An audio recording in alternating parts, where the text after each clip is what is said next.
Entering the Mayo Experience. That Mayo Experience. That Mayo Experience. That Mayo Experience.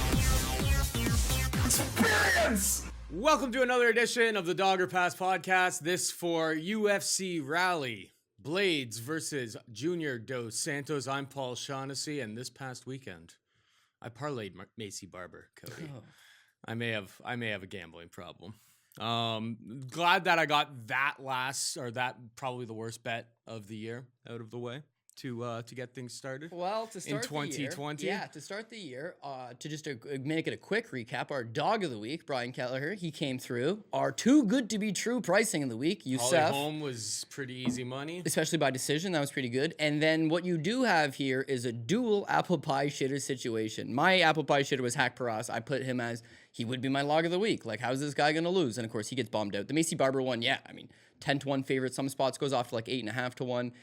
The knee injury aside, it just wasn't a great performance. And then stealing the mic at the end was pretty much sewering your own career. So it is what it is, but we need to move on and get going. Oh, yeah, we will move on right now.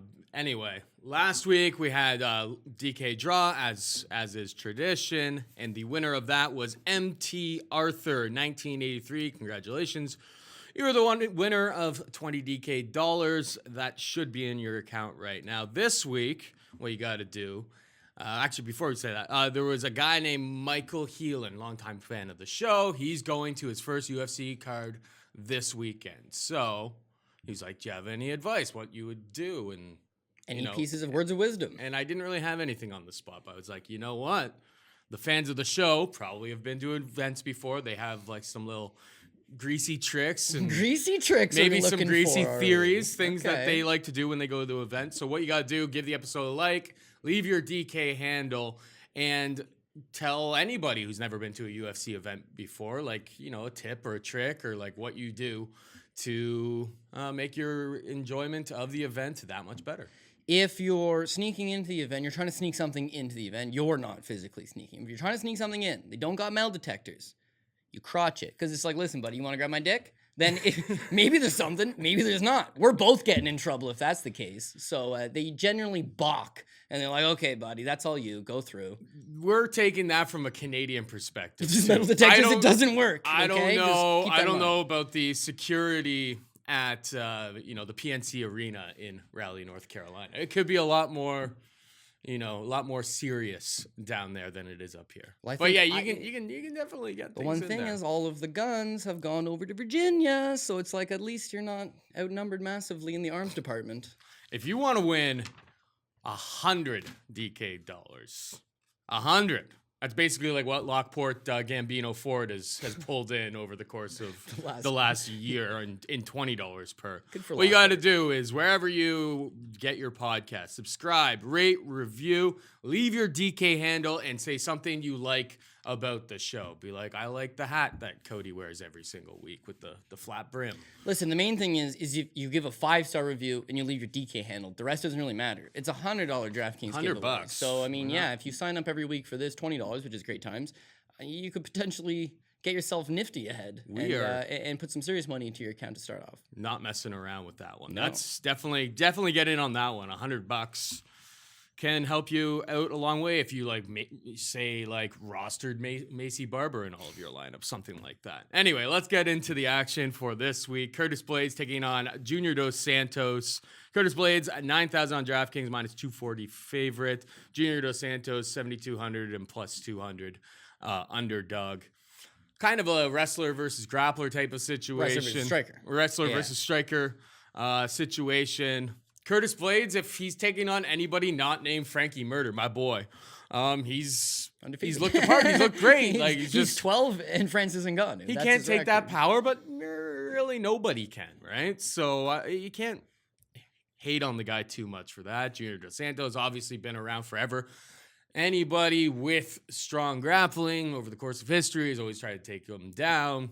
Guys like Cain Velasquez at the peak of Cain Velasquez's career have been successful in doing that.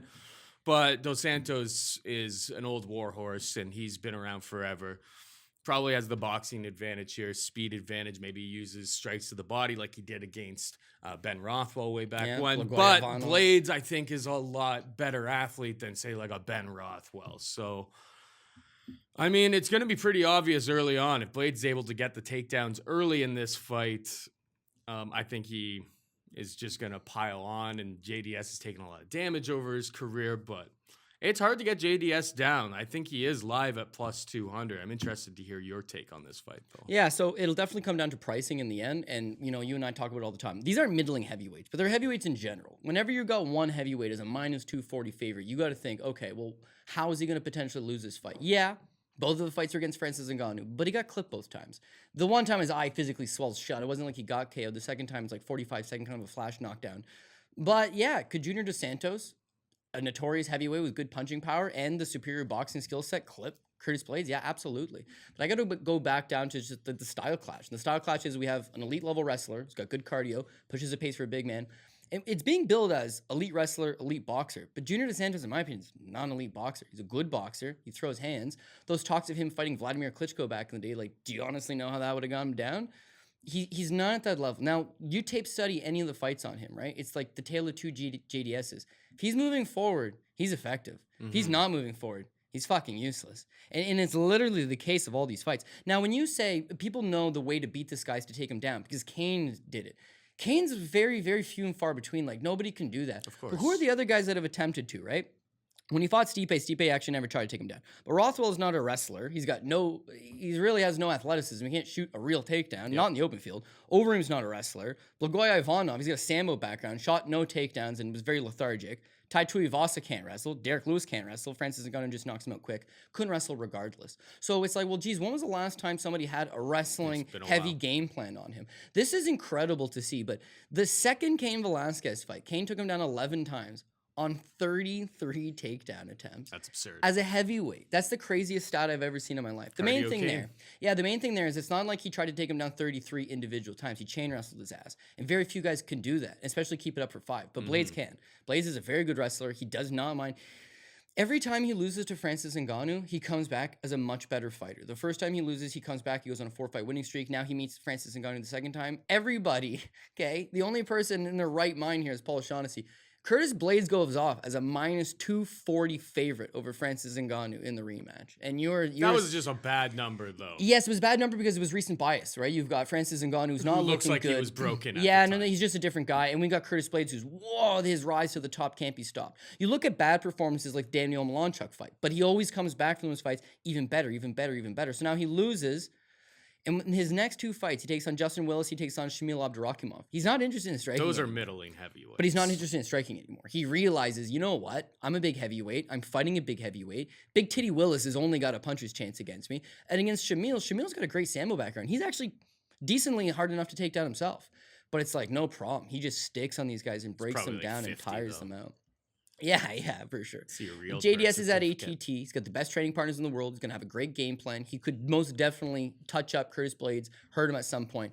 But I love the idea that Blaydes, I believe JDS has the boxing advantage. He's got the power advantage. But I give the speed advantage to Blaydes still. I think he's a faster athlete. I think he's got better gas tank, training at Elevation, with Elevation Fight Team in Colorado. Like he's almost made to hopefully go to these hard, whenever he finishes these 3-round fights, right? I mean, he finishes Abdurakhimov, but the first round they're booing. Like the fans are booing. They don't understand. He's just setting this up and tiring this guy out. Mounts him at the end of the first round, thrashes him. Second round, it's like this is a broken man in front of him now, right? The fight with Willis, it's like he just took him down, rinse and repeat whenever he felt like it. If he fights with that kind of smart game plan, doesn't just stand in front of JDS, doesn't move back and let JDS come towards him, like, I see the key. However, as much as I got Blaydes, I see that being a favorable stylistic clash for him. Geez, I can't get over the fact that I don't like 240.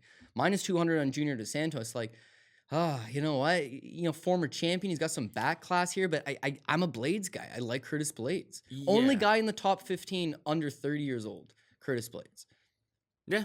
The one thing with JDS, when's the last time he's like really one hitter quittered somebody, right? Like, that seems to be how do you beat Blaydes? You have Francis Ngannou's power, and you just absolutely wreck him. Otherwise, like if he is able to employ his game plan and get you down to the ground, tire you out. JDS obviously historically has very, very good cardio for a heavyweight, but But yeah, the path is there. But yeah, again, minus 240. With any sort of heavyweights, there's just so much more variance in these fights that it's tough to jump on board unless you are very, very confident. Well, you've always got the puncher's chance with any weight class. It's just, it's redefined at heavyweight because maybe it's just that half shot that needs. They both got knocked out by Francis on a half shot. Yeah. And now another guy has the power of Francis. So maybe that's off the table a bit. But just to wrap it up quickly, JDS's wins, Derek Lewis did not take a single step forward. Tai Tuivasa easily won the first round, moving forward. In the second round, it's Tai. The shoe he's got to him, he starts to get tired. And Both guys get tired. He got hit by a 5-piece, clean. All 5 punches land. The 5th one he's turned, and that one's the one that drops him. So when you hear one hitter quitter, you might see, oh shit, he knocked his last 2 wins out. But it's like, it's not the one punch. It's he had to tire this guy out and hit him with 5. And even then, Tai's fine after the ref stops it. Blaydes gets hit with 1, 2. We don't get to 5 because he probably clinches up and goes for the takedown. Right. So you got Lewis, super slow, stood in one place. Tai, slow. When he eventually stopped moving forward, he's fucked. Blagoy, slow, stood in one spot. Ben Rothwell, slow, stood in one spot. Those are his wins. Blaydes does not fight like any of those guys. And I think that would be the big difference maker. So we'll talk about the DraftKings side of things when we get to the bottom of the show. But yeah, I do have Curtis Blaydes 240. I'm hesitant on whether I think this fight's going to go the distance because is JDS shot worn? Can he take a 25-minute beating? And Blaydes is not going to push the pace. Early total that I saw was 1.5 rounds is juiced up to minus 175. Over 1.5. Yeah, over. I got over 1.5. I got sure. over 1.5. I would say personally, I got over 3.5. But then after that, I think the later rounds is where someone's going to get tired. And either Blaydes, I don't know, if he does get tired or if the fight just gets late and he's not getting takedowns, maybe he gets clipped. If he is getting takedowns and he's roughing up GDS and it's late in the fight, I mean, being a big boy like that and trying to grapple for 5 rounds, we've seen him do it very well for 3 rounds, but 5 rounds it's a different beast when you're 260 pounds. So. To me, he's one of those guys that finishes 5 and gets it. And by the way, he is sweating balls 5 minutes into the fight, but it's like it doesn't matter. Like he knows how to just keep going and pace himself. And I think it's really important to that key of he's 28 years old, right? So that's why he's making these improvements between fights, making these improvements between camps. He's got a number of training partners on the card. I think he'll be ready to roll. And I just don't love the price tag. That's the main takeaway. Rafael Dos Anjos takes on Michael Chiesa at 170 pounds. Dos Anjos minus 265 favorite. Chiesa can be had for plus 225. Who you got here? So when you look at this matchup, 265 makes all the sense in the world. Like Rafael Dos Anjos, RDA, he's got all the advantages. It really does. I mean, his takedown defense, whereas it has faltered against the Kamaru Usmans and the Colby Covingtons and the Kevin Lees and I guess Leon Edwards is last time. Leon Edwards was able to take him down. Leon Edwards is perennially underrated, man. But all the same, it's like, yeah, maybe the cracks are starting to show for one RDA, but traditionally speaking, it's like he stuffs Michael Chiesa's takedowns. If he stuffs Michael Chiesa's takedowns and they're going to stand there and exchange, does Michael Chiesa have any chance in hell? Like, I don't know. What is he going to do here?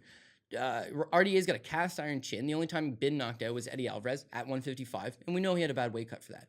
Beyond that, it's like he's gone 5 rounds, or he went the distance with Khabib. He went 5 rounds with Tony Ferguson at altitude. He went 5 rounds with Colby. He went 5 rounds with Usman. He 3 rounds with Khabib. 3 rounds with Khabib, the distance. Went 5 rounds with Tony Ferguson at altitude. And then Covington, the number 2 welterweight in the world. Usman, the number 1 welterweight in the world. Leon Edwards, probably number 3 welterweight in the world. It's like durability is not an issue for this guy. And Michael Chiesa, all of his fights, quick. He gets the guy down, he submits them. The longer his fights go, shit falls apart. He lost a 3rd round against Mitch Clark. Think about that for a second. On the basis of he has his way the first 2 and then he kind of starts fading off. We've seen him sometimes when he starts to lose later on, and he'll blame it on the weight cut. That's why he's fading. At 170, whereas I would say, geez, he's giving up size. He's actually way bigger than Rafael Dos Anjos. Way bigger. He's 6 feet tall against Rafael Dos Anjos is 5'8". He's got a longer reach. The thing is that using those physical tools in order to beat this guy at range is not how he fights. He fights a gritty style of get in there, close the distance, and try to work this guy. And whereas that could work in a 3-round situation, I almost get flashbacks of the Kevin Lee fight. By the way, if that was 3, he probably loses.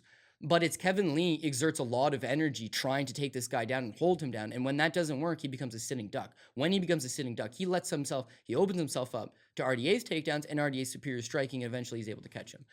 It just depends what version of him really shows up. But Michael Chiesa, you go to their social media, right? If you like tape studying, great thing to do is go check out their social, see what's going on. And in Rafael Dos Anjos' case, spending his time at the RVCA gym, and Oh, you're wearing the hat.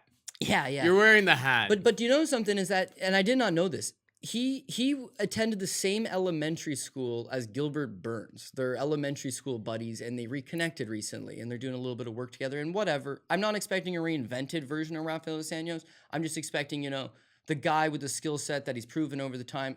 Show up, give me a good version of yourself. Chiesa, meanwhile, Chiesa's 2 weeks out of this big fight. He went to Calgary, Alberta, or not Calgary, he went to Banff, Alberta, to go snowboarding for 3-4 days. Then he leaves Banff, middle of training camp, last 2 weeks of training camp, and goes to Idaho. We've been snowboarding in Idaho the last week. And the way he says, oh, well, camp's done. This is a good way to get physical exercise. Look how many calories I burned. Fuck off, man. Sounds like a good way to run into a tree and well, not a lot of people, if you go through the comments, a lot of the people are like, if Dana saw this, he'd probably be upset. Not because it's like, what are you doing? You should be training. That's not the problem. It's just like, you're bombing off of a cliff in like the middle of nowhere snowboarding. Like, what happens if he rolls his ankle, or like what happens if he like botches a little drop off and like hurts his knee and pulls out of the fight? You know how embarrassing that would be to pull out of a huge profile co-main event slot like this because of a knee injury because you're snowboarding? And I'm not saying this is a mentality thing. I'm not saying it's anything like that. I just mean Rafael dos Anjos is an aged fighter. He's got a family. This is who he is. This is everything he is. This is everything he knows. Michael Chiesa's got that. It almost seems like, yeah, he's a good fighter, but he's got so many interests outside of fighting that, if he gets a favorite, when he's fighting Carlos Condit, this is all day. This is a gimme matchup for him. Carlos Condit goes to the ground and gets submitted. That's how, especially aged Carlos Condit, that's how he loses. My one concern about Chiesa, or with this matchup, is I do think Chiesa has like a pronounced strength advantage. Like Leon was able to clinch up and was able to get RDA to the ground, have a little bit of success in that department. I think RDA has lost a step, but it's gonna be. I just find it almost hard to think that Chiesa is gonna win by submission. If it gets back to the feet, RDA does have a massive striking advantage, and I think he just pieces them out. RDA by decision would be kind of how I see this playing out. RDA by decision, and then for whatever reason, I got like a small gut feeling where it's like RDA by submission is also on the table as well. As good of a grappler as Chiesa is, and he is, when he submits Jim Miller, it's like, fuck, dude, black belt versus black belt. He just submitted Jim Miller. He submits Benel Dariush. Whoa, black belt versus black belt. He submits Benel Dariush. Now we believe he gets submitted by Kevin Lee and Anthony Pettis his next two before getting Carlos Condit and Diego Sanchez. So he could be very much, he fights the right opponent. He looks great. Nobody subs Diego. No, nobody subs Diego unless it's, Gary Tonin in a submission only match or something stupid. But regardless, it's some favorable matchmaking. When you look at Rafael, it's like they never give him Diego Sanchez's of the world. Like he's fought in the best welterweights, he's fought in the best lightweights. Mind you, and I know I just said this in the first fight, I got Rafael dos Anjos. I think he's got advantages in a lot of places. I'd love if this was 5, I'd be heavy on him. Oh, yeah. 3 makes me worried because, and if he gets off to a slow start and Chiesa banks up a couple early rounds, then you never know. But the minus 265, it's like, that's not a good price tag. Like, at best, I value him at 225, 230, 240. 240 is where I would draw my line and be like, that's too expensive for my liking. So 265 is not a particularly great price tag. Chiesa is a live dog in this spot. Not only is he a live dog with some decent value on him, he's a live dog at plus 225. That's some real value on him. So you can't overlook Chiesa, who is probably better suited for 170 anyways. He just needs a breakthrough performance, and they're giving him an opportunity to do just that. Alex Perez takes on Jordan Espinosa in the flyweight division. Alex Perez minus 260, Espinosa plus 220. Espinosa coming off of a submission loss to Matt, your boy, Matt Danger Schnell in his last time out. Perez coming off of a win over Mark De La Rosa, lost to Benavidez. We were all over that Benavidez one. That's one of the best guys in the division. I was surprised that he was the favorite over Joseph. Benavidez was coming off of the injury and stuff, but that line didn't make any sense to me whatsoever. I know there was a bit of a headbutt and blah, blah, blah, blah, blah, but Benavidez, the guy's would have been a champion in this division if a guy named Demetrius Mighty Mouse Johnson didn't exist. He'd be a first ballot Hall of Famer if Demetrius Johnson didn't exist. Only advantage I see for Espinosa here is speed. He is quick. Quick in and out of the pocket, but I think Perez, in terms of grappling, everything like that, considerably better. I wouldn't be shocked to see him find a submission pretty quick in this fight. What about you? Yeah, I think I might as well Saftic him right now, but I think Alex Perez would be your play of the week. I mean, he literally, other than the speed advantage, and Jordan Espinosa could be the fastest fighter in the UFC. I've never seen anybody move as quick as him. Current fastest fighter in the UFC. Prime John Dodson might have something to say about that. But yeah, again, listen, he's a flyweight, fights at 35 at the highest. He's a smaller guy, so he can move quick, but he's just a freak athlete in and out of the pocket. I mean, he's a former state wrestling champion out of New Mexico, so he knows how to wrestle. He spent a lot of time with Luttrell in New Mexico. He spent a lot of time with Craig Jackson's camp, obviously. I mean, he's got all the pieces around him to succeed, but it's just like this guy's a hyper athlete. He's not necessarily a hyper fighter, and yeah, that's going to catch up to you. Now that you're fighting in the UFC and you got to fight the best guys in the world, that's what you're going to run into. Alex Perez, I never really jumped on the bandwagon fully, but like he's got significant skill advantage almost everywhere here. Let's say outside of that speed, you're like, okay, well, Espinosa's got the wrestling. It's like Perez is a fantastic wrestler as well. I mean, he's a 3-time state champion when he was in high school, Costa Mesa, California. But he also was an All-American, junior college All-American. He's got 2 older brothers, and they both wrestled, and they were both All-Americans as well. Like, it's a wrestling-heavy family. Then you see him when he comes to the UFC, and it's like he's really working a lot on his striking. If you shoot a takedown on him, he'll just stuff it flat out and right go to the front headlock. Once he's got a front headlock on you, it's like he's got so many moves that he can attack with, whether it be an anaconda, whether it be attack with the front headlock choke, switch to a guillotine, or just flatten you out and go on top of you. But look at the Shorty Torres fight. It's like he comes in and he wants to bang. And he's swinging bombs. Him versus Eric Sheldon, he gets outstruck. He has to rely on the takedowns there, but it's like he's working on his striking. The Torres fight, he knocks out Jose Torres. And then in his last 2 fights, it's like, man, yes, he loses to Joseph Benavidez, rebounds against Mark De La Rosa, but it's like the skill's there. He's taking down Mark De La Rosa, BJJ black belt, and just having his way. When it's striking, he's beating him up standing. He's got skills. And again, he's only like 27 years old, so he's not a shot fighter. He's a Team Oyama guy. I have tons of respect for Colin Oyama and all the guys out of that camp. And I just honestly feel like Jordan Espinosa, after the first round, he'll give a good account of himself the first round. He always gives a good account of himself the first round, unless he gets finished. But it's beyond that, it's like there's no plan B for him, and for a guy that's as well trained and he has all these accolades and he is a good wrestler, this is his entire career, right? Andrew Che, who's from Welland, Ontario, submits him. Then he lost to Dominic Mazzotta. They're both rear naked chokes.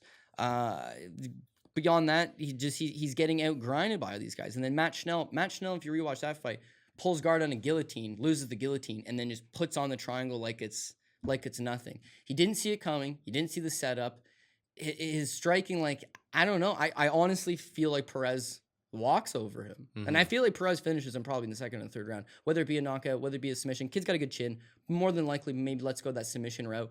But yeah, he might get flat out Safticked because I'm giving him my massive vote of confidence. But tape studying both guys, it's like outside of one guy being very fast and bouncing in and out, you look at both Contender Series fights for Espinosa. He gets rocked in both Contender Series fights. You look at his fights in the UFC, the Eric Sheldon fight, nothing happens. And then his subsequent affair, he just gets choked out with a triangle from guard that he really should have saw coming.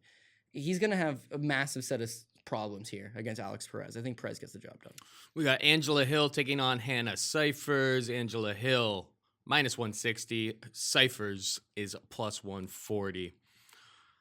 I hope they've learned that, if Cifers wins, let's not give Boomhauer the microphone there. It's a little bit much. And you go through, there's a lot of Cifers love out there. And trust me, I hate betting on Angela Hill. It feels like Angela Hill's on a card every 2 months. She had 4 fights last year in 2019. Yeah, so but pretty much every other month. Cifers wins over Escobel and Pollyanna Vienna, losing to Barber, who obviously that profile just dropped off of a cliff this past weekend. The one thing she's got going for her is that she's tough. I guess Angela Hill is coming on short notice. This was supposed to be taking place. Supposed to be Cifers versus Brianna Van Buren, but Hill's been in there with a lot of good fighters. I don't know if I'm going to get there in terms of a bet, but she will definitely be my pick to win. I just think she's more active, more long, is going to be able to outstrike Cifers, who I don't really respect her ground game all that much. Yeah, I'm almost leaning towards a dog or pass situation. Maybe pass would be the smart play altogether. Angela Hill is coming on short notice, but it's actually 4 weeks, which is not overly short notice. She was in good shape when she took the fight anyways, and she kind of thought she might have something on the horizon. So I don't think that she's going to be compromised all that well from it. She's got the striking advantage, she's got the length advantage, she's got the output advantage, she's got the speed advantage, she's got a general striking advantage. But Cifers is tough. One thing with Angela Hill is, if you can't beat her in a technical fight, you got to make it an ugly fight. You got to make it a dirty fight. And that's what at least Cifers is capable of doing. The last thing there is that Hannah Cifers is a brown belt in BJJ versus is a blue belt for Angela Hill. And whereas Angela Hill gets on the ground, she's a fish out of water. It's just the way her entire career has been. You stand in front of her, you strike with her, you bang with her, she's probably going to land more significant strikes, a lot more of them. And She's durable. It's very durable, and they're usually always close fights. You know that Casey Sanchez fight, Courtney Casey Sanchez. I thought she won that fight, but they give her a split to Courtney Casey Sanchez because it's like Angela Hill's in a lot of close fights. And if you're a big, aggressive fighter that is moving forward and going after her, then it's going to be a close, greasy fight. She's been losing those on the scorecards more often than not, seemingly.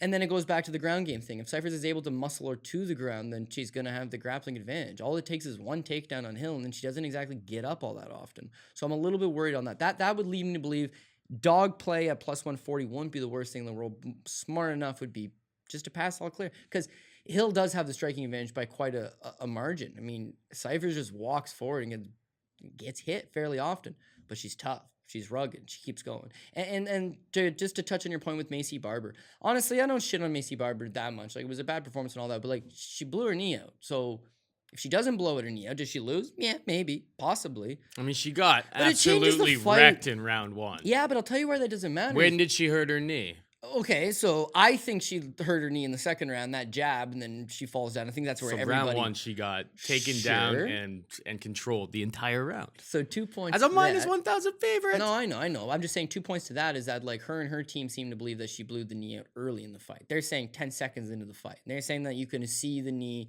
blow out. She steps on Roxy's foot, whatever. But beyond that, it's like Macy Barber lost the first round against Hannah Cifers. Macy Barber lost the first round against JJ Aldrich. Why are we writing her off because she lost the first round? Like, who's to say if she didn't blow out her knee in the second round, she doesn't get taken down? And was Roxanne Modafferi going to outstrike her for the next 10 minutes? Like, I don't know. Listen, Roxy was the play, and it was a huge win for her, and I can't discredit that girl at all. What a badass. I'm just saying, at least there's a little bit of an asterisk there. Hack Perez just got flat out knocked the fuck out. There's a difference there. Back to this fight, it's like Cifers gave her a good first round. You know, maybe she could still take away something from that. She was aggressive. She was in her face. That's much of what she'll have to do against Angela Hill. But Angela Hill trains at a far superior gym. And you know what? I always say one last point. Here's a greasy theory for you. Hannah Cifers is from fucking North Carolina. She spent this entire camp in North Carolina, and she's the fan favorite. She's probably going to be in a fight that goes to decision against Angela Hill. It's probably going to be relatively competitive, as most of Angela Hill's fights are, and she might get fucked over on a scorecard on a split decision, as she tends to do. So just pass, or if you're feeling bold, take the dogger pass. I'll be passing. We got Jamahal Hill taking on Darko Stoisic. Hill is minus 135, Stoisic plus 115. Hill coming out of the Michigan scene, which you are usually pretty well versed. Yes. In the Michigan scene. Is what can you tell us about Hill here, making his UFC debut? Yeah. Obviously coming off of the Contender Series, but yeah, he come up the Contender Series, long rangey southpaw striker. One thing I will give him is so this is his fourth professional fight. He fought Daquan Townsend. Daquan Townsend also on this card. He was 3-0. Daquan Townsend was 19-7. Like, who does that? Somebody who has faith in himself, his coaches have faith in themselves, and they knew we beat Daquan. Daquan's got 25 pro fights, and he was not a prospect, but he had enough skills that they thought he might be able to eventually get to the UFC. Fuck, he did eventually get to the UFC, and he goes out there and he beat him pretty handedly. After that, it's just like nobody really wants to fight the guy, so he sits around, he's middling. He took a stay busy fight again. Nobody wants to fight this guy. Finally, Dana and them were just like, we'll give you a Contender Series contract. He comes on, he takes on this Alexander Popek. Popek's the favorite. People say Popek's all right. And honestly, Hill's decent. He stays on the outside. He's a long-rangey guy. Again, southpaw, good with his kicks, accurate with his punches, and it slowly just breaks this guy down, hurts him, puts him down, and then gets on top of him and finishes him off. When the fight gets first announced, I'm like, I'm looking to fade this guy. I don't think he's in particularly great shape. I don't think he's the biggest 205er anyways. And against Darko Stoisic, someone who's got, I like, it's just like, I got Stoisic, but when you look at it, it's just like, don't ever bet on Darko Stoisic ever again. I mean, the guy just doesn't throw enough punches. No, he doesn't throw anything, man. He's Eric Anders. He's Croatian Eric Anders. Nothing. So it's like, yeah, it's going to be hard to win on the scorecards when you're throwing 10 strikes around. Yeah, nothing. And then it's like, okay, well, what else has he got? And it's like, well, he doesn't throw punches. And it's like, well, what about his kicks? It's like, yeah, he's got good kicks. It's like, okay, but does he throw those? It's like, yeah, once in a while. It's like, well, what else has he got? Judo black belt. It's like, does he take guys down? Yeah, he holds them up against the cage. It's like, I'm failing to see what this guy brings to the table. He's in fucking awesome shape, but he's a middleweight. You know, he should be fighting at 85, and then he wouldn't be giving up much He of a used to size fight advantage. at heavyweight. Yeah, well, his legs is like the bulk of his weight. They're just so unbelievably thick. But one thing I will give him here is he comes to the UFC, he wins a couple fights, doesn't look great, beats Jeremy Kimball. The one time I went against Kimball, thankfully. And then in his last 2 fights, it's like he takes on Devin Clark and yeah, Kennedy and Njoku. And in the Clark fight, it's just like, okay, it's judo black belt versus collegiate wrestling. And it's just like, Clark's having his way, you know? Like, he's not taking him down per se, but he's controlling him against the cage. And then in the open field, like, Darko's just not throwing enough. Now, mind you, Clark wins the first round. Darko wins the second. So now it's a gut check fight here. Pull it out in the third. Can't. Momentum's in his corner. He just won the second. We need to continue that. And he kind of gets a little bit tired. Against Kennedy and Njoku, he wouldn't stop hitting him in the balls. Now, mind you, Kennedy's so tall. I mean, maybe you could make an excuse for him, but it's like he lost 2 fucking points off low blows, gave a shit account of himself, and would have probably lost I think he would have lost a split even without the point deductions, but it wasn't a great. He didn't seem to understand the referee. He's just like, I'm going to have to take points if you keep hitting him in the balls, and we just hit him in the balls again. And he just there's nothing. So here it's like, I don't love Hill, but like it's a gimme that Hill's going to just stay to the outside and just quite simply outwork this guy. Now, one narrative that kind of I'm thinking too much is throwing a wrench in my plans is I like Darko initially because he come from the European scene and he was training with Krokop at Krokop's camp. And yeah, maybe that's why he'd been working on his leg kicks. And yeah, maybe that's why he's very hard to take down. Who knows? But he shit the bed massively his last 2 fights. And if he shows up like that guy again, he fucked. So he got a camp change in. Good for him. Good camp change. Where would a guy who needs a change of scenery, and by the way, Krokop's my guy, but he can't even spar anymore. He's got a brain aneurysm. Any camp would be an improvement from that camp currently right now. But he doesn't go to ATT. He doesn't go to Jackson's. He doesn't go to any of those gyms. He goes to Elevation, where he can work on his cardio and work with Curtis Blaydes. And him and Blaydes have put in a lot of work. So maybe he'll be able to throw like 20 strikes around, and that could be enough to win the fights. against Jamala Hill. I don't know. This I would say that Hill at the minus 135, it's not a bad price tag. I can't buy on Stoisic just on the simple narrative that he switched camps. He just doesn't throw enough. He doesn't do enough. And again, remember how you said he used to fight a heavyweight? It's like, yo, dude, he did used to fight a heavyweight. You see the pictures of Blaydes next to him? It's like, how did he ever fight at heavyweight? Then at light heavyweight, it's like, oh, he's still small, right? Yeah. Hill hasn't been able to show us everything. He's a little bit, I think he's already, no, he's only 28 years old, right? So he's 28 years old. He's finally got this big opportunity. He's only got 6 fights in the UFC. You know, he's going to have to show something off here, but he'd be in a good position to finally make that break on through and have a performance over a guy that's 0-2 and just lost to Kennedy and Njoku, who's one of the greenest fighters in the UFC. You know, I mean, he's really figuring it out as he goes against a versatile striker who's long and rangy. I think he's going to have trouble. So I'll take Hill. We got Bevon Lewis taking on Daquan Townsend, the aforementioned Daquan Townsend. Bevon Lewis minus 450 favorite. Townsend plus 360. Amidovsky was supposed to take on Bevon Lewis. He had to pull out. Townsend got off of suspension for cocaine and fentanyl metabolites. Now, not selling. I don't think he was actually the metabolites leads me to believe that like Daquan, you need a new drug dealer. Like this guy's trying to kill you or something here. But yeah, we'll leave that at that. Townsend does not really belong at this level. But how the hell are you gonna feel? I saw some people who got like minus 300, minus 290, that type of price on Lewis. That makes more sense to me. But how can you put your faith in Bevon Lewis? You know, Jackson Wink guy. Oh, he trains with John Jones. Have you heard that he trains with John Jones? It's like, how many times? So does Phil Haas. Yeah, and you guys are pricing him as a guy who trains with John Jones, and like, it's really I can't lay this number on a guy like Bevon Lewis after, you know, he was doing okay against Uriah Hall and then gets clipped. Like it's clear that the guy's ability to take damage is not very good. He's probably taken some beatings against John Jones in the gym many times before. But yeah, this Daquan Townsend is basically a scrub. Like this guy is not UFC caliber.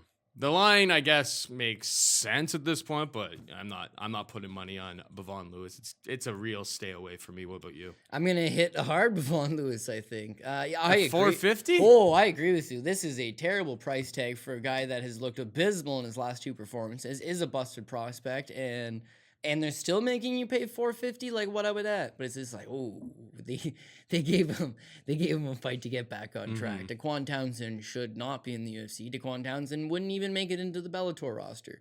He actually has fought for Bellator. You know, when they're in the area and they need a guy. Yeah, they don't let like 0-3 guys fight on those undercards. Yeah, they don't give a fuck. But yeah, as far as like an elite level goes, like Daquan's not an elite level. And I'm not saying you can't be an elite level athlete and do cocaine, because it's like, if you watch the NHL, but I mean, it's John like, Jones these is guys, almost the undisputed GOAT. Yeah, but like this guy's got fentanyl. What the fuck is he up to? But you look at his record, right? And you know how very much like right place, right time, we need a warm body. That's how he made the UFC. His last 3 fights prior to coming to the UFC, he lost to Hill, who was 3-0, a nobody. He beat Portland Pringle III, who was 11-10. He beat him on a split decision. Then he beat Wayman Carter, who was 7-9. And then the UFC needed a body. And they're for like, Delka, you know what? because they're like, this guy looks very nice looking, getting off the bus. And Dalka hits like a fucking tank, so let's put someone in front of him who, by the way, he's got some durability. If he's got anything, he's got some durability. The fucking fentanyl didn't kill him. I mean, it's hard for you know what I mean? This guy can take it. And so he at least lasted 3 rounds, but he's just massively outgunned the entire time. Whereas with Bevon Lewis, they throw him in way too early, right? He takes on Uriah Hall. Bad fight for an undefeated prospect, and he wins round 1, and he wins round 2, and he gets clipped. This is Hall. Hall does that. The next fight with Stewart, right? Darren Stewart, the dentist. Fuck, man. He's got all the wrestling advantage in the world. Darren Stewart can't grapple. Take him down, beat him up. And he lays a big fat goose egg. Now I'm worried. But then Stewart goes and beats Darren Wynn by standing the motherfucker up and beating him up. So, yeah, you know what? He's been one of the most improved fighters over the last couple of years. That's a bad rub. So this guy, it's not as bad when you consider, he took on a top 15, perennial top 15 contender in Hall and gave a good account of himself till he got hauled. Many of excellent men have been hauled.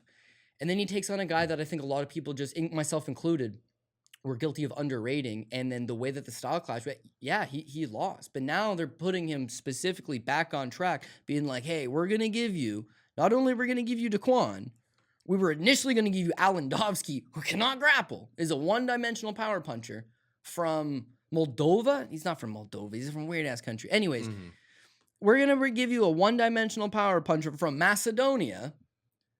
Oh, shit, he bailed out. Oh, fuck. Well, who's the next worst guy that we can give? You know, Alandowski's 0-2 in the UFC. They're doing this for Bevon. They're doing this for Jackson. They're doing this for John Jones. Why would you give a guy the softest matchup possible, and when it peeled out, you gave him potentially an even softer matchup? And it's 450, you know? Like, idiot like me just played fucking 850 on Macy Barber. Yeah. I guess I could do worse than Bevon Lewis at 450. Daquan beats him, then he'll never fight again, and it would just be, I don't want to live in a world where Daquan Townsend has a win in the UFC, because it's just like UFC caliber is so shot and dead at this point, it's not a saying anymore. Anybody can make the UFC, case in point right here. But if everything is right in the world and there is a fight god, like I don't see Bevon Lewis losing this unless he got clipped, and he's not going to get clipped. Amandovsky could have clipped him. He's got power against Townsend. It's like, how am I going to? I've seen regional guys in Michigan talk shit about him. Regional guys in Michigan, the promoter, I can't name names. They're not even high on him. He was fighting for them. He was like their champ. He made it to the UFC. They're all laughing. Holy fuck. Did you hear Daquan got signed?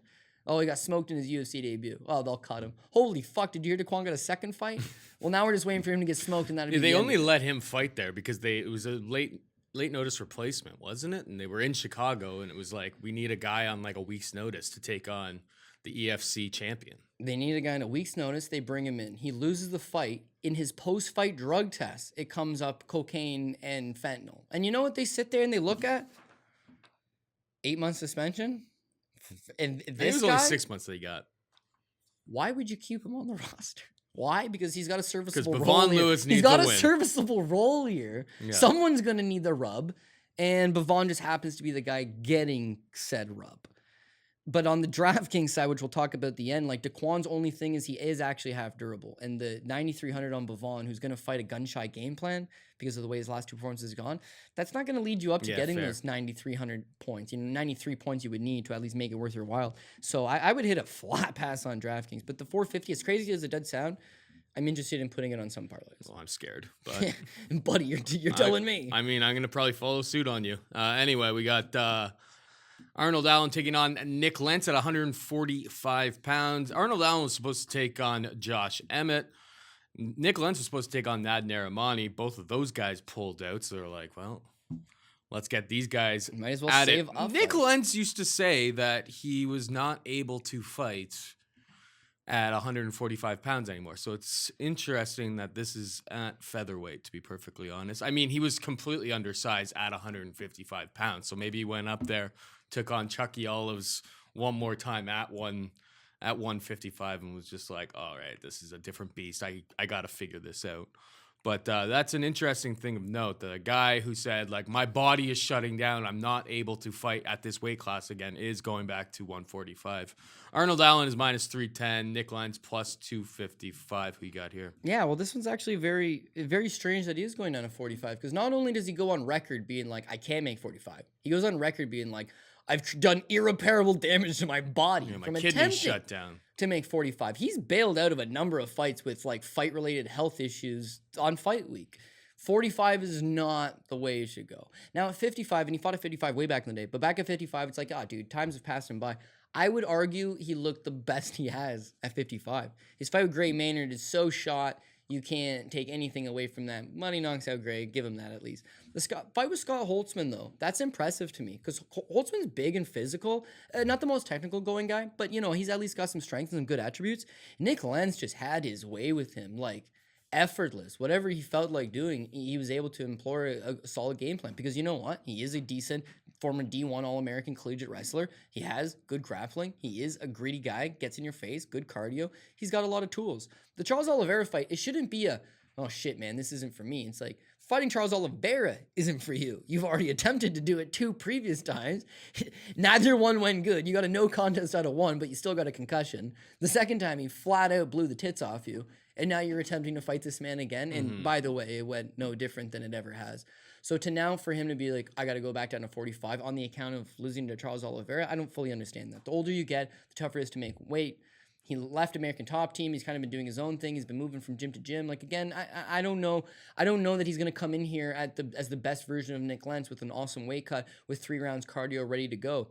He does have a wrestling advantage and a grappling advantage over Arnold Allen. Arnold Allen would have a striking advantage, but Arnold Allen's not a one-hitter quitter. He doesn't have that big power. It's going to be hard to keep Nick Lentz off of you. Arnold Allen has shown pretty decent takedown defense as well. Takedown defense he's But shown, I don't know if he's taken on a guy with the wrestling, or at least at this stage. Like, I guess he took on Gil. Gil used to have great wrestling, but Gil is a shell of himself at this point. Right. And here's one thing I found concerning when I went through some of the tape, right? So the Alan Omer fight, it's 5 years ago, but like he struggled severely in the takedowns against Alan Omer, right? Yeah. The Makwan Amirkhani fight, he wins a split. He struggled severely with Makwan Amirkhani's wrestling. The Mads Burnell fight, he choked out Burnell's in the 3rd. He was down 2 rounds. He could not stop Matt Burnell's takedowns. Fair. And then after that, Jordan Rinaldi can wrestle, and Gilbert Melendez theoretically can wrestle. But not that Gil. But yeah, can't wrestle anymore, right? And so he shined against those 2 guys, especially against Gilbert Melendez, where, that was his masterpiece. But again, it's a great stylistic clash over a young prospect, over an aging contender. And he got the rub, and he made himself look good. But now against Nick Lentz, him and Emmett would have been super interesting because Emmett's faster than Nick Lentz. He's a better striker. He's got more power. He's a decent wrestler himself. And he's one of these guys that's not considered, shot on the way out. Whereas Lentz, he's 2-1 in his last 3. He's not really shot to bits, but there's just a perception on him where, especially at coming down to 45, like, he's damaged goods. So Allen needs to keep the fight standing and outbox this guy. Could he do that? Yeah. But I am very worried about, like, lesser men have gotten this guy down, and when they have gotten him down, they've had their way. And Lentz was able to... What he did against Holtzman was perfect. If he does that exact game plan... But that was a great going to be his cut. game plan. That's what Nick Lentz does when he's winning. And he's got a no-quit attitude. He's fairly durable as long as he's not fighting Charles Oliveira. It's like, you could do worse for a dog play. And then 7K on DK when we get there. Yeah, and the reason why it's very appealing to me is Arnold Allen, and I do like him, and truthfully, deep down, I do believe he wins this matchup, but I could never go 310 on him in a matchup where he's taking on a guy that has the skill set required to defeat him. So 310 is just too big of a price. Now I get thinking, wow, is it such a big price that I should make a floater on Nick Lentz? Potentially. I have to see the weigh-ins. Yeah. This is a fight that's strictly you don't bet until you see them on the scale staring at each other. That is very important to you. Got to make sure he makes weight and he doesn't look like death. And he's, ideally he's got a smile on his face while he's at 145 pounds. I can almost guarantee you there'll be a towel out. There'll be a towel out, and you'll be able to see his eye sockets. That is almost a guarantee. Yeah, he doesn't even seem that big for 145, but it sounds like a history of like kidney damage, basically. Yeah, and then one day it's like, let's go do it again. I don't know, man. Was that the solution?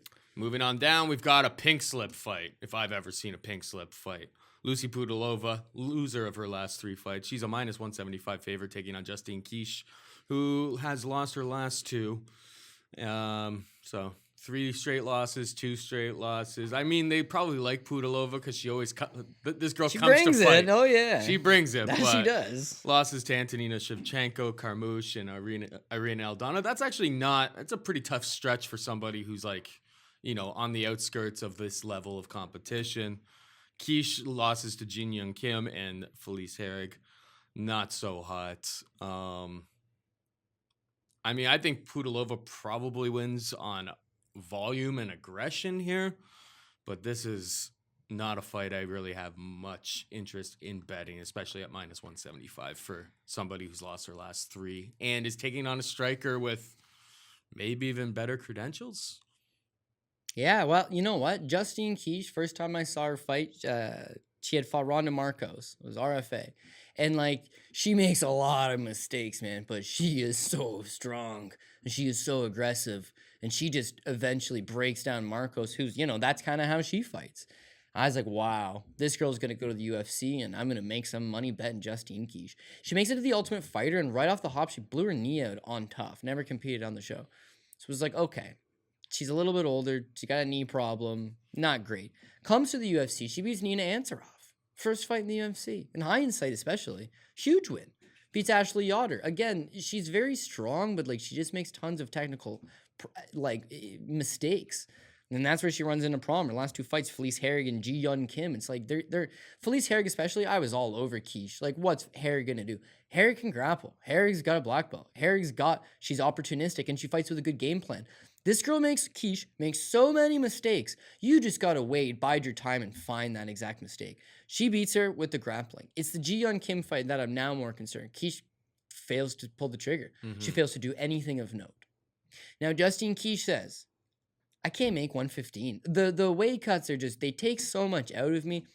Got a bad knee, straining myself to make 115. It's hurting me. I'm having a bad weight cut. I don't have enough energy. I'm moving up to 125. Whereas that is a good idea. We're just talking about Nick Lentz. Hey, Nick Lentz actually looked better, in my opinion, at 55 without the bad weight cut. The problem is that Nick Lentz is a good grappler. Nick Lentz is a good wrestler. Nick Lentz has got a lot of experience and knows how to get the job done. Kish, the only reason she was a good fighter was because she was so big and strong. Not big, very, very strong and overpowering at 115 pounds. Mm-hmm. So now her moving up to 125 pounds, even though the stylistical match is in her favor. Taking on somebody who is fought at 135 and is moving down, you give away all of those advantages. Your strength and I rip people to the ground. You may not be able to rip this girl to the ground. And if you don't rip her to the ground, you're going to have trouble because Pudilova is a superior striker. She's got way more output. She's longer. She's rangier. She's faster. And she's just going to stay to the outside and pick her apart. It will go to decision. Lucy Pudilova will probably get her hand raised after the conclusion of said decision. But I could see you saying, fuck it, I don't want no part of this fight and moving altogether. Pudilova's minus 175 on a 3-fight losing streak. And not only is it just a 3-fight losing streak, it's like Antonina Shevchenko choked you out in your last fight.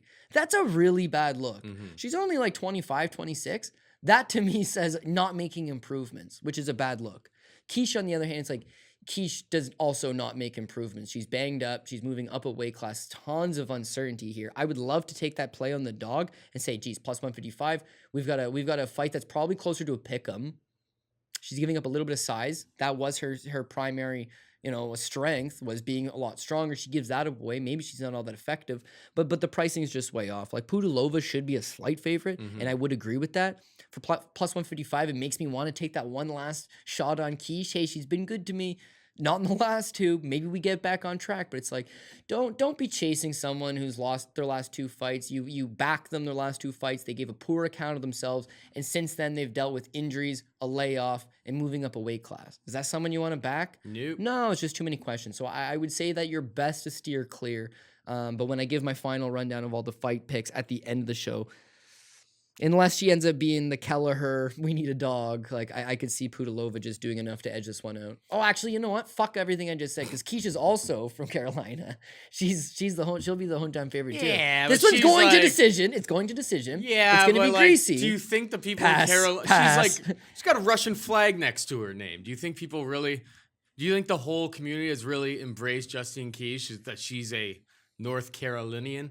Like, I don't think so. You know what? The thing is, you go to weigh-ins and the people see it on the program and they're like, yeah, and then they cheer and then you get the pop and then the commission's on board and then you never know. It doesn't matter if you're going to finish the person, but like, Have you ever been to North Carolina before? No, so I don't know. So we don't know anything about this commission. That's scary. Oh, Do they have their own commission? Yeah. They have Is a it any good? commission. Is it like on a Texas level? Because that would be bad. Texas is the worst. Texas is a pretty bad Texas, commission. Ontario. Ontario's then getting that's better, about it. but there was a time, no doubt about it. Yeah, I just think that the longer your commission's been around, like Vegas, been around a long time. So even though people like to shit on it, like it's a good commission.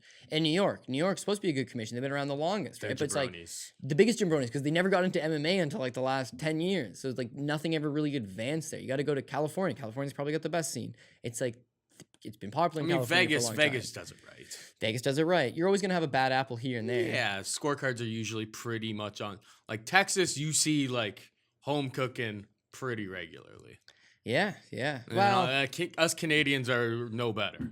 It's I just think pretty bad up it's here. like a fight style type thing. Carolina's actually really popular for karate, and I think like Stephen Townsend spent a lot of time there. Justin Scoggins, he's out of Carolina. and Those are all big- South Carolina. Right. But I just mean Carolina in general. She actually, for as much as she never uses it, I think she has a karate background as well. I don't know. I'm not saying that's going to give her a favorable rub. I just mean if it's a close fight, I think we agree this is going to be a close fight. If it goes to decision, I think we agree this is going to go to the decision.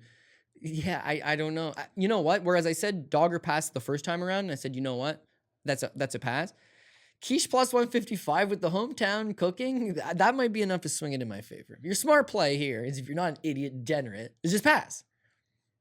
And I may consider myself an idiot degenerate, and I might be interested in a plus 155 and old Justine Kish. All right, we got the biggest favorite on the card, Montel Jackson. He's minus 640 favorite, taking on Felipe Colares, who can be added for plus 470. Montel Jackson, as we've seen, guys, a super athlete, seems to have a lot of potential. This is a big price that they're asking us to pay here. And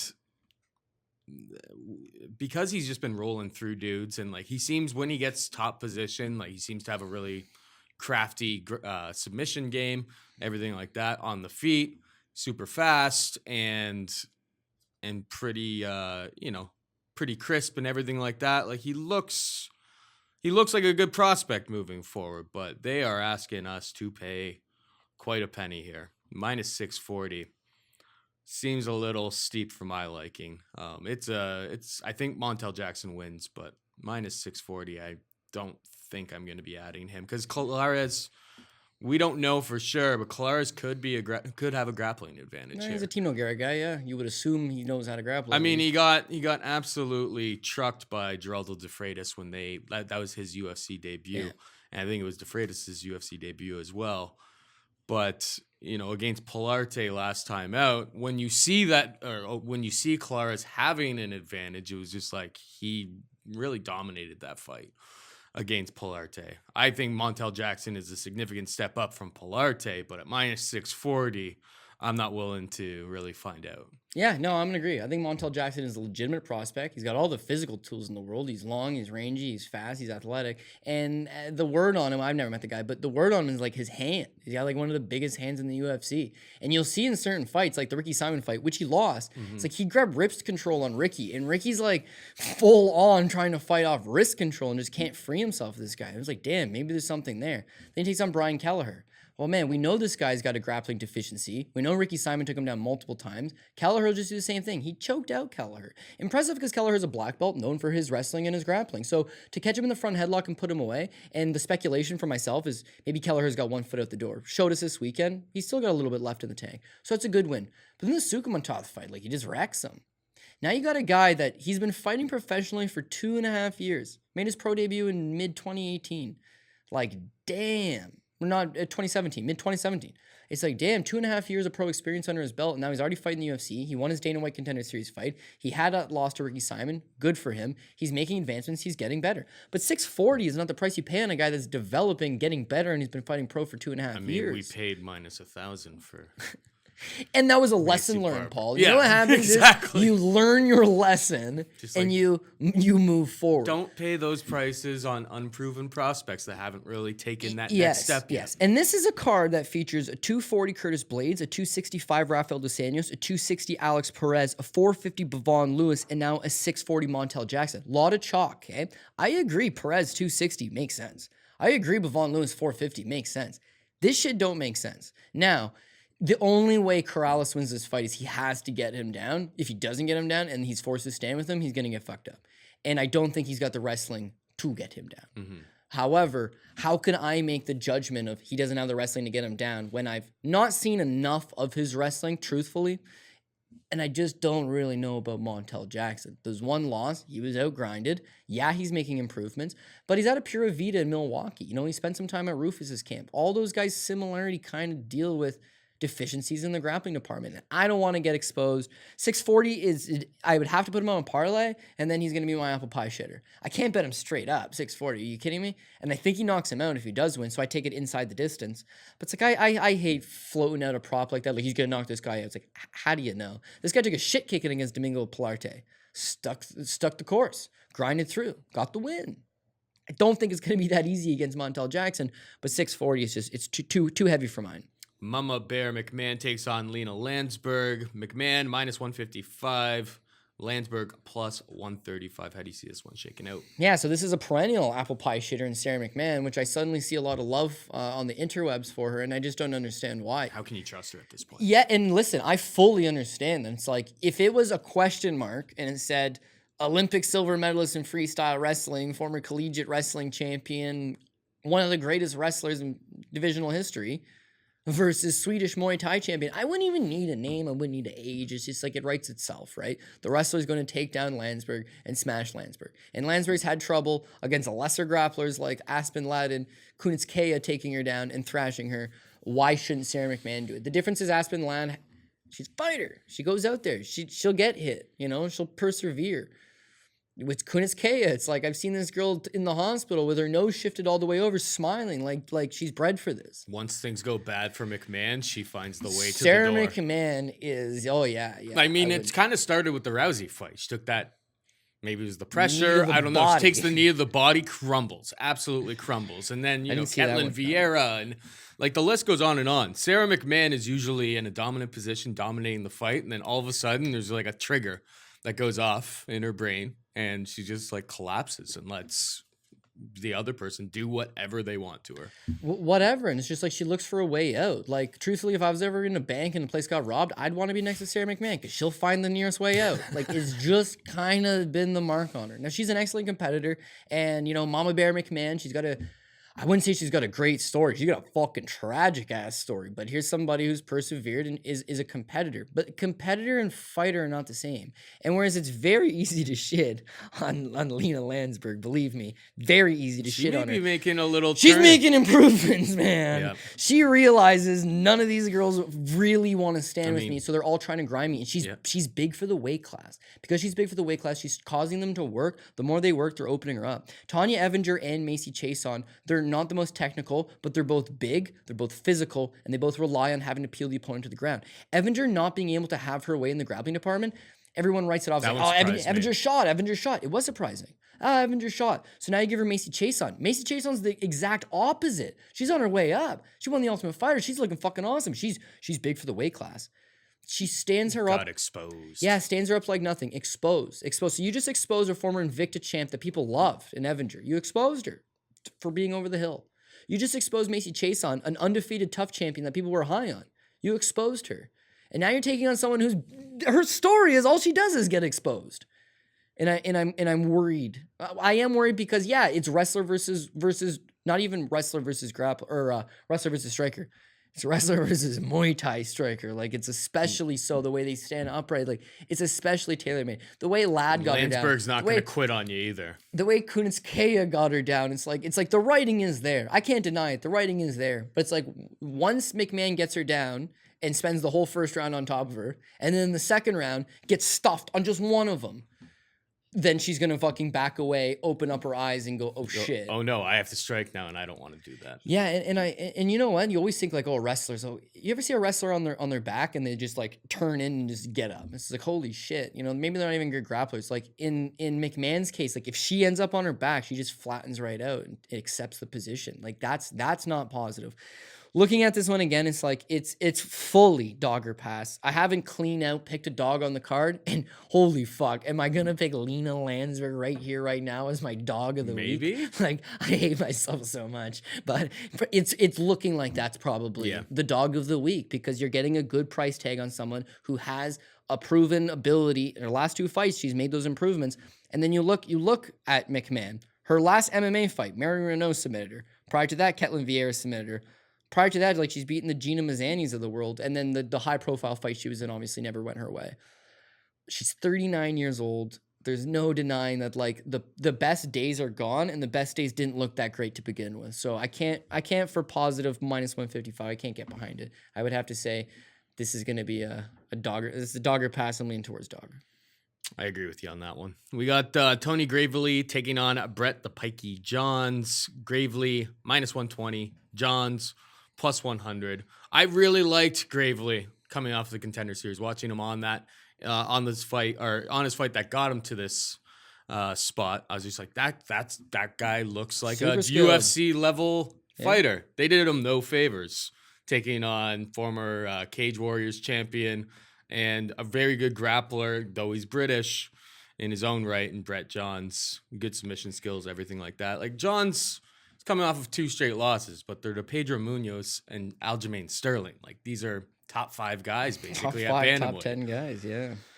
This one's super, super interesting. I don't know.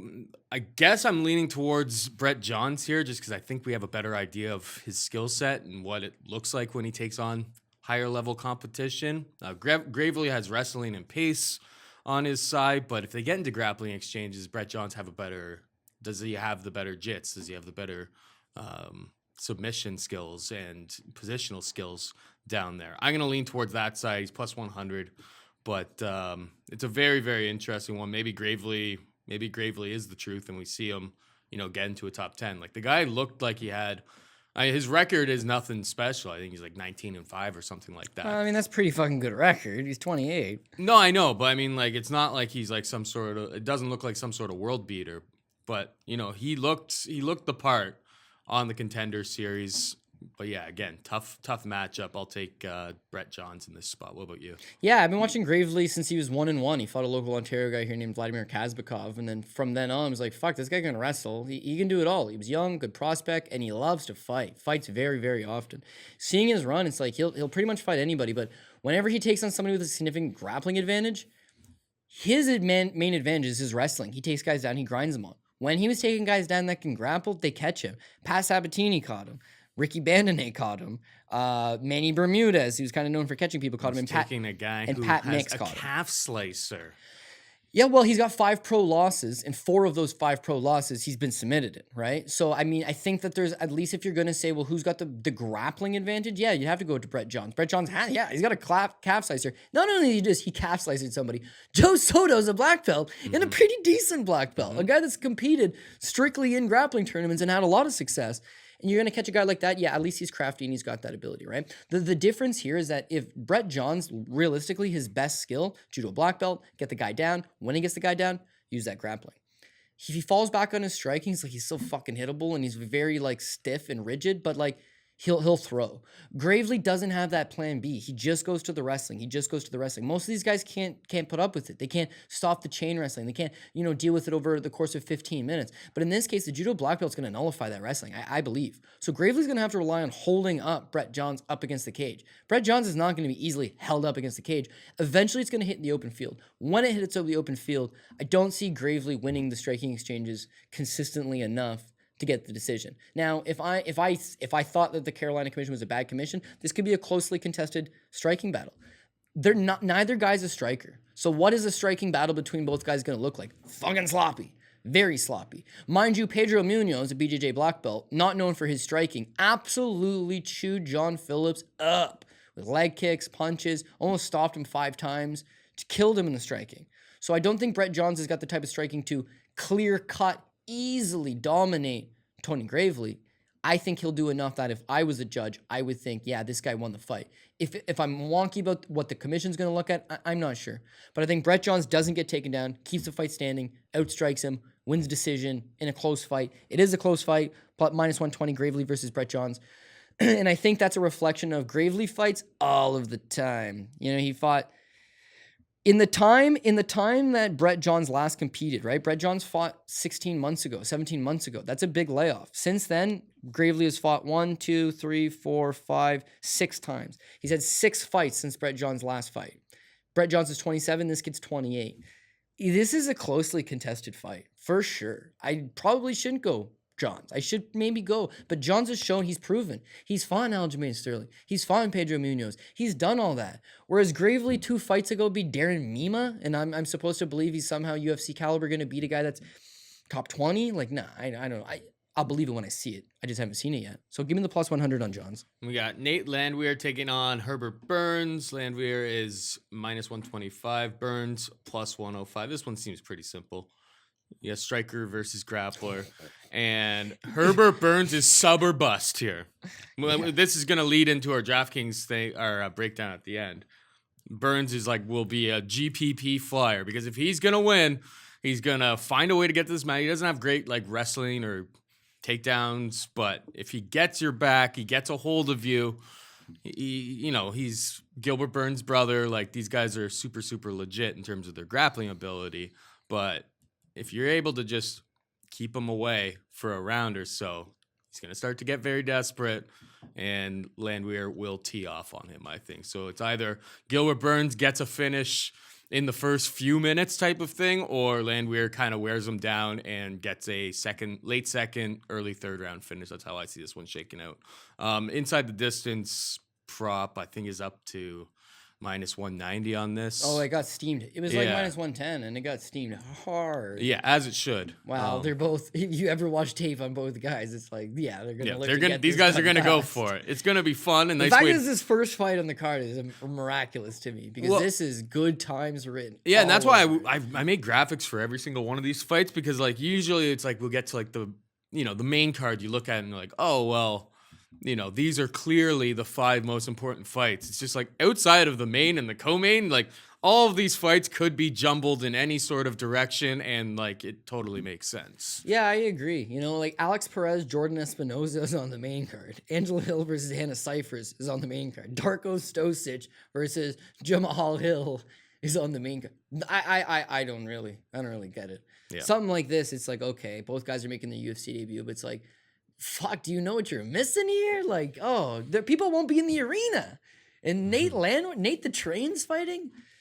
Okay, so I'm working M1 Challenge. It's late 2017. I think it's September 2017. And Nate Landwehr is making his M1 Challenge debut against Mikhail Korobov. So M1 always does pre-fight packages and interviews and all that. So they talk to Nate Landwehr. He's intense, man. He's a crazy person. He's just so charismatic. Oh, Nate the Train, baby, coming for you, Nate the Train. It's oh my God, who is this idiot about to get thrashed? Training out of Nashville, small little gym. Mm-hmm. Paul, he just goes out there and lays it on the line. Beats Mikhail Korobov. It's fuck, knocked him out in the second round. Then they give him this Viktor Kolesnik, who's this top Russian prospect. He beats him on a split. Then he beat Dolgiev, and he won the title. He won the M1 featherweight title. He fucking goes 5-round fights, man. And he smashes these guys late in the fight. He's got a never say die attitude. He stays in your face. He always swings bombs. the two things that are a problem is that one, he's hyper aggressive, he's too aggressive. And that gets you caught. That gets you into grappling exchange that you didn't plan on getting into. Yeah, and I heard someone be like, well, Justin Gaethje does that. It's like, ooh, Justin Gaethje was a standout wrestler out of Colorado, Yeah, exactly. right? So, like, he's more prone to stuff the takedowns when you try to shoot them on him. Nate swings bombs and he leaves himself open for the takedown. And Herbert really only needs a takedown or two. Like, he has a propensity to finish the fight as soon as it hits the ground. When you look at his losses, generally by Russian competitors, they just stuff the takedowns that first round, tire him out, take him deeper in the waters, and then you can beat him. Nate Landwehr, it's like he doesn't throw a great game plan together. I love him because his fighting style is just the greatest, and he quite possibly has a worse hairline than I do. That means something.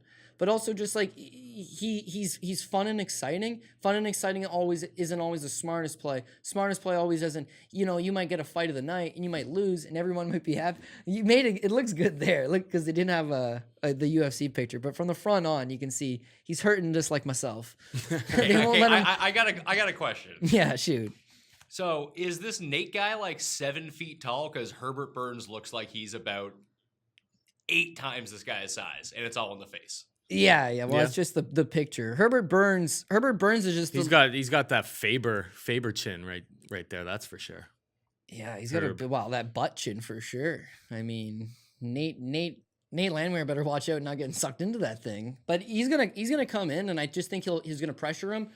Pressuring a guy is gonna result in them tiring a lot faster, right? Because they're not gonna have time to set up their game plan. Oh, I'm gonna shoot this takedown. Oh, they're gonna have to be reacting right away. He's gonna be trying to counterpunch. As he's trying to counterpunch, he's gonna try to shoot. He's gonna try to time it and shoot under. If he gets stuffed, if he doesn't get the takedown, he's in a lot of shit. Now, if he does get the takedown, he has to finish him in that first round because the second round, Nate's going to get back on his feet, and now that takedown ain't going to come as easy. Mm-hmm. I think Nate goes out there. I think Nate puts it on him. He's minus 125. I have his nagging suspicion if you wait, you'll get dog money. You think so? Because it opened up on I think Herbert Burns opened up as like minus 125, and it's flipped. It's kind of relatively sad, like small money coming in both directions. The reason why I think Nate might end up going off as the underdog is I don't think a lot of people will look into him and be like, oh man, this is a legitimate 31, trains at a small most gym people will look at it, they'll be like, Burns. Oh, Burns. I know that name. Oh, it's Gilbert. Is this guy related to Gilbert? Yes, he is. Yeah, it's his. And then they're gonna be like, oh well, I love Gilbert Burns, and he's a truck. This guy's his brother, who is also a high-level BJJ black belt who fought for ONE FC, who fought some good fighters. I mean, his only losses are to a pair of guys that are PFL standouts now, fighting in the $1 million tournament. They'll be in the next one, I'm sure. That's just like, okay, he's got a good track record there, but he's too much of I need to finish this in the first round. The difference is Landwehr thinks I need to finish this in the first round, but we'll do that every fucking round for 5 rounds. This is only 3. But he doesn't get tired. He doesn't default off of what his game plan is. Whereas Burns is going to feel the pressure and Burns will succumb to it. Now we got to talk about DK. You're going to want one of them because Nate's either going to knock this guy out late in the first or sometime in the second. Or Herb's going to get an early submission. Herb's going to catch him. So anyways, rifle it down real quick. I'll give my picks, then we'll go through the DraftKings quick, and then I got to take off. But I'm going to go with Curtis Blaydes. We're going to take Curtis Blaydes, Rafael Dos Anjos, Alex Perez, Angela Hill. I don't love that one. Jamal Hill, Bavon Lewis. I'm going to take Arnold Allen. I will take Arnold Allen. I'm going to take Kish. That'll be the first official dog, because I will take Kish. We're going to take Montel Jackson. We're going to take Lena Lansberg. That's the second dog. We're going to take Brett Johns. That's the third dog. And we're going to take Nate Landwehr. He is a slight favorite. Rifling through the DK side of things. Curtis Blaydes, I mean, yeah, he's going to have to get multiple takedowns to make 9,000 worth it. And the thing with Junior Santos is, what is he going to keep getting up? Like, I don't know that chain wrestling. Yeah, Kane took him down 11 times and he was getting up. Different time, different age. Yeah, it was years ago. I don't love the 9,000, and he'll probably be heavy owned because he's in the main event. He's a 240 favorite. People like his style. I could pass off that and get away from that. Junior Santos, $7,200. I don't know if I'm going to balls up to play it, but that is worth something as a punt play. He's only $7,200. His upside to winning is that he could score a great amount here. Rafael Dos Anjos, $8,900. Again, Michael Chiesa, durable enough that he has to get that late submission or he has to thrash this guy, but without the threat of multiple takedowns, multiple ground transitions, multiple ground and pound, it'd be tough to get 8,900. I like him at 8,900 better than I like Blaydes at 9,000, but I'm still thinking I might try to pass from that altogether. Alex Perez, $9,100. Ooh, we're going to pay up a little bit. Saftic potential. Listen, he might be getting flat out Saftic here, but I think he should win. I think he should put up a reasonable amount of points. Jordan Espinosa, I'm going to pass on that altogether. Angela Hill, minus 160. The $8,600 on DraftKings. Like, honestly, she's not going to score any takedowns. She'll get no ground transition. We've played this game so many times with her. It's just like, well, what if she has if she puts up like 120 strikes? And she's done that before, has. but it's like there's a lot of duds in between that. Yeah, plus it's like, okay, 120 significant strikes. It's like she got her 60 points. And then with her decision win, like, let's say she ends up being 80, 85 points. It's like she's $8,600. Like, she would have to have the perfect outing in order to score up to that. Or she gets a finish. But again, Hannah Cifers, like, if she's got anything, it's a decent amount of durability. Moving on, you got Hill versus Stoisic. Like, Stoisic, damaged goods, hasn't looked good. He's got to show something here. The difference, the problem is that he is durable. He hasn't been knocked out. He's shown an ability to take some damage. And if the going gets tough, he's got no problem just punching you right in the dick. So he might be able to slow things down enough that I don't think Hill at the 8,500, even though that's a mid-range play, somewhat of a mid-range play that I am interested in. No takedowns. It's just going to be a striking battle. A striking battle where you're not knocking the guy out or dropping him at the very least is not going to get you enough. Darko's inactivity makes him very, very Bevon Lewis, unsexy as a DK play. Yeah, I would love to say Lewis at $9,300 because I got faith in him on the money line side of things. However, I don't have faith in him on the DraftKings side of things because he's on a 2-fight losing streak. It's a pink slip match for him. He needs to win this fight. That doesn't result in this guy going out and having a barn burn performance. It results in him fighting the right way, winning this fight, and moving on to the last fight of his contract, coming off a win at least. Therefore, I don't think that he hits up to that $9,300. Daquan, 69, fuck that. I'd rather do the fentanyl than play Daquan Townsend altogether. So now we got Arnold Allen, Nick Lentz. Arnold Allen, again, if he's not going to be taking down Nick Lentz, that's off the table. He's going to be playing punch, stuff to take down. Punch, stuff to take down. Won't get enough points. Lentz as a punt is decent because if he does take him down, he's going to dominate him on the ground. If he is scoring takedowns and he's getting ground transitions and he's getting some, potentially maybe he goes for a submission, he'll get points for that. But if he gets the submission plus the strikes, yeah. At 7K, if he gets the win, I don't see how he doesn't pay off. Yeah, and if he does get the win, it would be hard to think that he's not on a big winning lineup because of his price tag. The Pudilova, she's not going to score enough. Justine Kish, as much as I like her, at $7,500, still not going to score enough. Montel Jackson could get the knockout. Montel Jackson could score a lot. However, he is priced high out the ace. I fell into that trap last week. I had money. I spent the money. I ended up with Barber. And I'm just going to avoid that one and see how it plays out. McMann, even if she does get the takedown, she doesn't ground and pound. Played this game so many times before too. I would avoid if her. she gets takedowns, she's so much stronger and more technical than her opponents that she'll just hang out and guard for the entirety of the round. Won't actually land too much. She'll basically never try to advance. She won't really land much ground and pound. So yeah, you get your 5 points for the takedown, maybe a couple strikes mixed in. She has not historically been a great DK player. And the thing with Lansberg is I'm almost going into this fight knowing she'll probably lose the first round, spend the whole round on her back, and not score anything. So now she goes into the round 2 with a point, and then in round 2, she's going to have to either win 2 and 3 to get the decision, or I truthfully believe that she could finish McMann at some point in the second or the third. But I mean, she's hit $7,800. She's not a $6,800 punt. She's not $7,000. She's still $7,800. So I'm not fully sold on, again, not going to take McMann down, not going to out-grapple McMann. There's only a limited avenue to get those points. Gravely versus Brett Johns. If the grappling nullifies itself, it'd be the same thing. Landwehr versus Burns, you have to have one. I would say Landwehr because I said I passed on a lot. I mean, you have to have 6 people in a lineup, so it sounds based on your little breakdown there. It sounds pretty hard to make one. Well, from the expensive list of players, I like Alex Perez. I like Lewis. Yeah, well, again, Bevon Lewis at 9,300. I don't think he gets that much. I like him as far of a big favorite on the money line side of things. As far as DraftKings, I like Perez. You don't like him as a scorer. No, you know what? In more than that, I'd say I like Alex Perez number 1. I like Curtis Blaydes number 2. That's what I would go with on the expensive side of things. On the value side of things, we're trying to save some money. Hannah Cifers is not going to get that finish. So it's like, well, we're trying to win something. We're trying to go for it. So in that, it's like, okay, Lansberg could get that finish. She might take this girl into some deeper waters and get that finish. Justine Kish, whereas I wouldn't really see it normally happening. I mean, we just had the lesser talented older Shevchenko sister who is not a grappler submit Lucy Pudilova. So if Kish, maybe it just was the weight cut. I don't know. People like that could potentially score bigger for you. Brett Johns is only 8,000. Herbert Burns at 7,900, honestly. And I got Nate Landwehr. Yeah. Fuck, $7,900 on Burns. That is a good price tag. That's just a lock fight, I think. You take one or the other. Yeah. Other plays it's going to happen. Those guys are going to go for it. And you want to have that, especially in GPP. Obviously not a cash game play because And I can't deny that dangerous, Michael but- Chiesa or Junior would theoretically be good value plays as well because they are priced accordingly, and their path to victory would include them scoring a good amount of points. So that's all something to consider. Now that I'm in that DraftKings, no, obviously you are too, the MMA World Cup. Yep. I can't exactly be giving away all my locks. However, that is how I feel. I can't give you an exact lineup, but good luck to everybody. And yeah, back in the rhythm of things. Cody's just not. You've changed, man. You've changed. Why? The old Cody would have Here's my exact would have told plays. them, be like, yeah, so pay up for Montel Jackson, Bavon Lewis, and then you go to the other side. No, I've never done That's how that. you do it. No. I know what people have said before. Swerve people to one side, then you get them at that sweet low ownership. I know you read the comments from time to time, but there was a comment like a couple events back. The person's like, are you guys trying to help us win money? Or are you guys trying to help us go the other direction so like we lose? I'm like, We're that is actually not- trying to help us win money and just tell people. But sometimes it works out, sometimes it does. Sometimes you parlay, Macy Barber.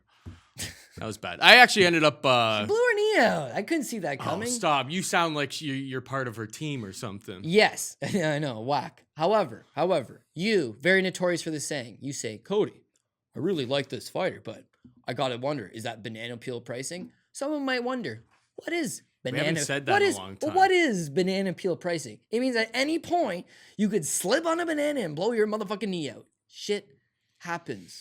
Barber may very. I wish she Round didn't. one was so bad that Well, maybe she blew her. there knee was out. no banana peel there. It was just we drank the Kool-Aid. We bought into the hype. Yeah. I'll give a greasy theory. Then What? we can walk out of here. Duke Roufus fucking ruined her, man. He does this to a lot of fighters. That girl is from Fort Collins, Colorado, training with my boy Ryan the Lion Schultz, and shit is popping. She says, you know what? I need to expand my horizons. She goes to Factory X Muay Thai. Mark Frank Montoya, they're taking her. She's a Colorado girl. She's building up. At some point, she decides, hey, I should learn how to strike. No, you shouldn't learn how to strike. You are a grappler. You are a top heavy. You're young. You're grinding. You're getting better. You're at a great camp to take you to the next level. What does she do? She goes to Milwaukee. How many guys in Milwaukee are doing good these days? Not Anthony Pettis, to tell you that much. Neither of the Pettis One of my bros. live bets was I was just like, Pettis, he lost round one. I got like minus 135 on CDF by decision. I'm like, Pettis, he's already been on the ground. He's been fighting the hands good. I'm like, I think he's going to get trounced the rest of this, but I think he'll be able to survive. And sure enough, taps pretty quick. Looked for that door. I learned, at least on that one, I'm like, you know what? Yeah, Pettis, you cannot think about Pettis the same way as you used to. He's like, not. He would have fought No. through these things, but that Tony Ferguson fight with the broken hand. Changed him. The Poirier fight with Now the he's ribs. looking for the door. Yeah, the Poirier fight with the ribs, then the Ferguson fight with the hand, and then since then it's just even the USADA cut thing, and then the quote in it, Duke Roufus being like, "Dude, don't fight, man, don't fight. Just take the show money and let's go home." It's like what they should have Holly mic'd Holm him. luckily kind of saved my night. Yeah. You know what? They should have mic'd up Duke Roufus. It'd make it real easy for live betting situations because the first round would end and then he'd be like, fuck it, kid, let's get out of here. And I'd be like, okay, yeah, he's not going to turn it around. I don't know. I know I'm sounding like an idiot. I'm being really harsh to Duke Roufus, one of the legends and all this and that, but it's like, it's a quit mentality. What's he ever done for It's you? a fucking quit mentality. And you go back to Duke Roufus's brother, the one and only Rick Roufus, who's like one of the greatest long pant kickboxers of all time. And he takes on a Muay Thai fighter. I can't even pronounce the last name. Epic video. Lawrence Kenshin does a great breakdown on it. But low kicks beats Rick Roufus. He just kicks him in the leg. Rick Roufus is a long pant kickboxer. He doesn't deal with leg kicks. He's in and out. He just gets chopped down by the leg kicks and eventually can't continue and loses. And then they talk to Duke afterwards and they're just like, oh, how do you feel about your brother losing for the first time? And he's just like, he didn't lose. The guy cheated. He kicked him in the leg. Quitter's mentality. Yeah, kicking in the leg is for cheaters, he says, okay? 2 years later, Duke Rufus won his first world title with low kicks. The guy fucking dropped the low kicks because he realized in that moment, shit, this is an effective strategy. But his bitch ass was like, no, you're a cheater. And I never liked the guy. I've never liked the guy, but he had such I would hate to shit on this legend. Never liked the guy. Fuck Duke Rufus, man. I'm Wow. going all in. And you know what? Wow. He's had world champions. Tyron Woodley's a shouldn't world clip champion. Nah, don't put that as the like try to sell the show for the week. Yeah, that's a little bit aggressive. Yeah, whatever. He can come leg kick me anytime. No, I won't. I won't do fold. it. Usually I will, but I don't want to. You know, you still book and you still make.